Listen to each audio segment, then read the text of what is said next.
Perkenalkan, nama saya Ayu Andi Raimano, kelas 1 MB semester 4, jurusan Hukum Tata Negara, Fakultas Syariah. NIM 182222007. Oke, pada video kali ini kita akan membahas materi mengenai rehabilitasi, reklamasi, dan perlindungan hutan. Jadi, rehabilitas hutan dan lahan dilakukan dengan tujuan untuk memulihkan, mempertahankan, dan meningkatkan fungsi hutan serta lahan, sehingga fungsi daya dukung produktivitas sistem penyangga kehidupan dapat tetap terjaga.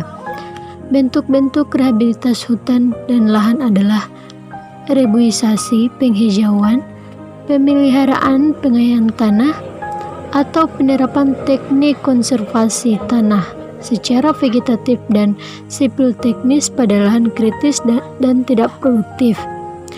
Pelindungan hutan dan konservasi alam dilakukan melalui usaha-usaha mencegah dan membatasi kerusakan hutan, kawasan hutan, dan hasil hutan yang disebabkan oleh perbuatan manusia, ternak, kebakaran, daya-daya alam, hama, serta penyakit. Pemerintah mempunyai kewenangan untuk mengatur perlindungan hutan di dalam ampuan di luar kawasan hutan. Perlindungan hutan pada hutan negara dilaksanakan oleh pemerintah, pemegang izin usaha pemanfaatan hutan, dan HPH wajib melakukan perlindungan hutan di dalam area kerjanya. Pemegang hak atau izin bertanggung jawab atas terjadinya kebakaran hutan di area kerjanya. Ketentuan lebih lanjut tentang perlindungan hutan di sekitar melalui aturan tentang perlindungan hutan sebagai pelaksana Undang-Undang Nomor 41 Tahun 1999. Oleh sebab itu adalah relevan untuk mengkaji TP Nomor 28 Tahun 1985 tentang perlindungan hutan yang merupakan pelaksanaan dari Undang-Undang Nomor 5 Tahun 1967.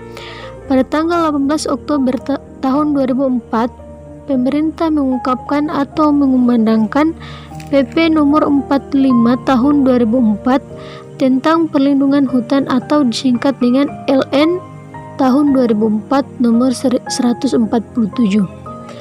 yang mencabut berlakunya PP Nomor 28 Tahun 1985 Pasal 1 Butir 1 PP Nomor 45 Tahun 2004 merumuskan pengertian dari perlindungan hutan, yakni usaha untuk mencegah dan membatasi kerusakan hutan, kawasan hutan, dan hasil hutan yang disebabkan oleh perbuatan manusia, ternak, kebakaran, daya-daya alam, hama, dan penyakit, serta mempertahankan dan menjaga hak-hak negara, masyarakat, dan perorangan, seperti yang sudah saya sebutkan sebelumnya. PP Nomor 45 Tahun 2004 menetapkan tujuan dan prinsip perlindungan hutan. Perlindungan hutan bertujuan untuk menjaga hutan, hasil hutan, kawasan hutan, dan lingkungannya, agar fungsi hutan, fungsi konservasi, dan produksi tercapai secara optimal. Prinsip-prinsip perlindungan terdiri atas upaya-upaya. Yang pertama yaitu mencegah dan membatasi kerusakan hutan, kawasan hutan, dan hasil hutan yang disebabkan oleh perbuatan manusia, ternak, kebakaran, daya-daya alam, hama, serta penyakit. Yang kedua adalah mempertahankan dan menjaga hak-hak negara, masyarakat, dan perorangan atas hutan, kawasan hutan, hasil hutan, investasi, serta perangkat yang berhubungan dengan pengolahan hutan. Nah, untuk mencegah dan membatasi kerusakan hutan, kawasan hutan, dan hasil hutan yang disebabkan oleh perbuatan manusia, pemerintah daerah, dan masyarakat. Yang pertama yaitu melakukan sosialisasi dan penyuluhan peraturan perundang-undangan di bidang kehutanan. Kemudian yang kedua yaitu melakukan intervarisasi. Yang ketiga, mendorong peningkatan produktivitas masyarakat. Keempat, memfasilitasi terbentuknya kelembagaan masyarakat. Yang kelima, meningkatkan peran serta masyarakat dalam kegiatan pengelolaan hutan. Keenam, melakukan kerjasama dengan pemegang hak izin. Kemudian ketujuh, meningkatkan efektivitas koordinasi kegiatan pelindungan hutan. Kedelapan, mendorong terciptanya alternatif mata pencaharian masyarakat. Kesembilan, meningkatkan efektivitas pelaporan terjadinya gangguan keamanan hutan. Ke-10, mengambil tindakan pertama yang diperlukan terhadap gangguan keamanan hutan. Kemudian yang ke-11 yaitu mengenakan sanksi terhadap pelanggaran hukum. Pelindungan hutan atas kawasan hutan yang pengelolaannya diserahkan kepada badan usaha milik negara di bidang kehutanan dilaksanakan dan menjadi tanggung jawab. Perlindungan hutan pada kawasan hutan dengan tujuan khusus dilaksanakan dan menjadi tanggung jawab pengelolaannya. Perlindungan hutan atas kawasan hutan yang telah menjadi area kerja pemegang izin, pemanfaatan jasa lingkungan, izin usaha, pemanfaatan hasil hutan, izin pengumutan hasil hutan, dan pemegang izin pinjam pakai kawasan hutan dilaksanakan dan menjadi tanggung jawab pemegang izin yang bersangkutan. Nah, perlindungan hutan di kawasan hutan yang pengelolaannya yang menjadi tanggung jawab BUMN kehutanan di kawasan hutan dengan tujuan khusus dan kawasan hutan yang menjadi areal pemegang izin kehutanan mencakup upaya-upaya berikut. Yang pertama yaitu mengamankan area kerja yang menyangkut hutan, kawasan hutan, dan hasil hutan yang termasuk tumbuhan dan satwa.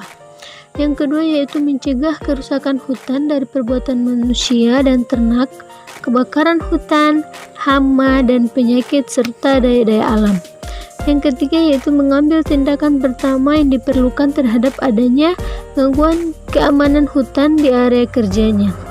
Yang keempat yaitu melaporkan setiap adanya kejadian pelanggaran hukum di area kerjanya kepada instansi kehutanan yang terdekat.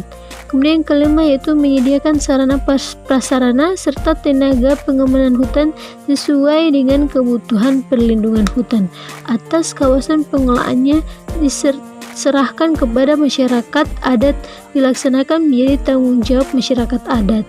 Nah, perlindungan kawasan hutan oleh masyarakat adat itu dilaksanakan berdasarkan kearifan tradisional yang berlaku dalam masyarakat adat yang bersangkutan dengan pendampingan dengan pemerintah provinsi, pemerintah kabupaten atau kota. Kemudian perlindungan hutan pada kawasan hutan hak dilaksanakan dan menjadi tanggung jawab pemegang.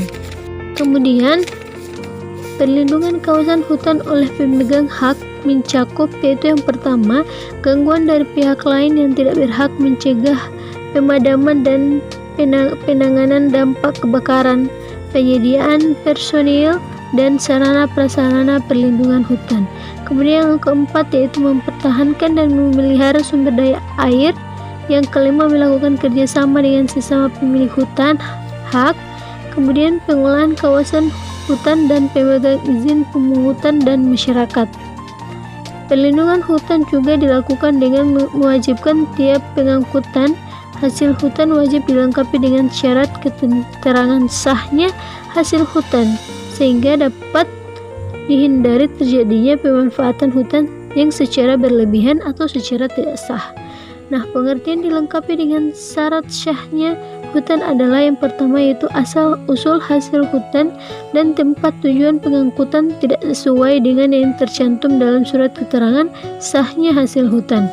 Kemudian yang kedua yaitu apabila keadaan fisik baik jenis jumlahnya maupun volume hasil hutan yang diangkut atau dikuasai atau dimiliki sebagian atau seluruhnya itu tidak sama dengan yang dicantumkan dalam surat keterangan sah hasil hutan.